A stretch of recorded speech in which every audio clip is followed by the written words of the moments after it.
বিরোধী মতকে নিশ্চিহ্ন করতে শেখ হাসিনার সরকারের অন্যতম প্রধান পৈশাচিক অনুষঙ্গ ছিল গুম। অন্তর্বর্তী সরকার দায়িত্ব নেয়ার পর গঠন করে গুম কমিশন। গেল বছর 14 ডিসেম্বর প্রধান উপদেষ্টার কাছে অন্তর্বর্তী প্রতিবেদন জমা দেয় গুম সম্পর্কিত তদন্ত কমিশন। কমিশনের তথ্য অনুযায়ী 2009 থেকে 2024 সাল পর্যন্ত 15 বছরে 1,500-এর বেশি জোরপূর্বক গুমের অভিযোগ নথিভুক্ত হয়েছে। অপহরণ, আটক, নির্যাতন, হত্যা ও মুক্তি এই 5টি ভাগে সুপরিকল্পিত ও সুশৃঙ্খল উপায়ে গুমের ঘটনা ঘটানো হয়েছে বলে গুম কমিশনের প্রতিবেদনে বলা হয়। নিখোঁজ হওয়া ব্যক্তিদের স্বজনরা বছরের পর বছর অপেক্ষায় থাকে প্রিয় মানুষের জন্য। গত 15 বছরে অসংখ্যবার রাস্তায় নেমেছেন তারা। 5 আগস্ট পরবর্তী বাংলাদেশে এই হারিয়ে যাওয়া মানুষদের 2-1 জনের খোঁজ মিললেও বাকিদের হদিস নেই। মিলছে আয়না ঘরের অস্তিত্ব, যেখানে আটকে রাখা হতো ভিন্ন মতের মানুষদের। গুম হওয়া ব্যক্তিদের বেশিরভাগকেই হত্যা করা হয়েছে জানিয়ে গুম কমিশনের তদন্ত প্রতিবেদন বলছে, জমা হওয়া 1850টি গুমের অভিযোগের 1350টির যাচাই বাছাই শেষ হয়েছে।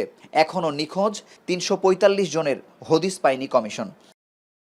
বিগত সরকারের আমলে ব্যর্থ হলেও এই বাস্তবতায় প্রথমবারের মতো দেশে আসার অনুমতি পেয়েছে জাতিসংঘের গুম বিষয়ক প্রতিনিধি দল। সকালে সচিবালয়ে তাদের সঙ্গে বৈঠকের পর সাংবাদিকদের সঙ্গে কথা বলেন আইন উপদেষ্টা আসিফ নজরুল। বলেন, 1 মাসের মধ্যে গুম বিষয়ক আইন ও 2 মাসের মধ্যে আইনের আওতায় স্থায়ী কমিশন করা হবে। আমরা গুম বিষয়ক যে আইন করব, সেই আইনের অধীনেও আমরা একটা খুব শক্তিশালী কমিশন গঠন করার ইচ্ছা রাখি, সেটা তাদের জানিয়েছি। ওনারা আমাদের আইনের ব্যাপারে কিছু ব্যাপারে বলেছে, আমাদের আইনে কিছু কিছু জিনিস আমাদের ভিকটিম যারা ফ্যামিলি আছে তাদের সাথে একটু আলোচনা করা দরকার, আর গুম বিষয়ক যে কমিশন আছে তাদের সাথে আলোচনা করা দরকার। আমরা বলেছি অবশ্যই আমরা আলোচনা করব। চলমান কমিশন যেখানে কাজ শেষ করবে সেখান থেকেই স্থায়ী কমিশনের কাজ শুরু করা হবে বলেও জানান উপদেষ্টা। আরও বলেন, বিভিন্ন সময়ে যারা গুমের শিকার তাদের আইনের আওতায় নিখোঁজ সনদ দেয়া যায় কিনা সেই বিষয়েও ভাবছে সরকার। ডেথ সার্টিফিকেটের অভাবে গুমের শিকার যে ব্যক্তিরা আছেন তাদের পরিবাররা অনেক ভুগে। আপনারা তো দেখছেন, আমি 15 বছর তাদের সাথে সমস্ত আন্দোলন ছিলাম, সো আমি সাফারিংসটা জানি। তা আমরা আইনে একটা প্রতিকার দিতে পারি, সেটা হচ্ছে missing person certificate, death certificate না, মিসিং পার্সন সার্টিফিকেট। সেটা আমরা বিবেচনা করছি। এই মিসিং পার্সন সার্টিফিকেট যার কাছে থাকবে, উনি ওনার পরিবারে কেউ যদি গুমের শিকার হয় তাহলে ব্যাংক অ্যাকাউন্ট নিয়ে ডিল করা, উত্তরাধিকারিত্ব প্রশ্ন, এগুলি নিয়ে যেন উনি প্রতিকার পেতে পারে।